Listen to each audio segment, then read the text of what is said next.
মৃত্যুর পর সৃষ্টিকর্তা যখন সবাইকে পুনরুত্থিত করবেন, তখন প্রচণ্ড পিপাসায় কাতর থাকবে গোটা মানবজাতি। ভয়ানক বিশৃঙ্খল সেই পরিবেশে নিজের উম্মতদের তৃষ্ণা মেটানোর দায়িত্ব পাবেন শেষ নবী হযরত মুহাম্মদ সাল্লাল্লাহু আলাইহি ওয়াসাল্লাম।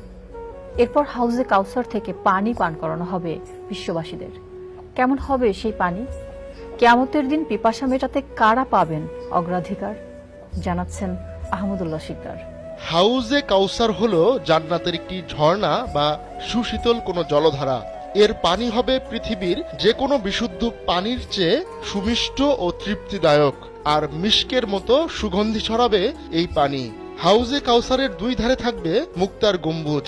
এই ঝর্ণাটি আল্লাহ তাআলা তার প্রিয় বন্ধু হযরত মুহাম্মদ সাল্লাল্লাহু আলাইহি ওয়াসাল্লামকে উপহার দেওয়ার ওয়াদা করেছেন। পবিত্র কুরআনে আল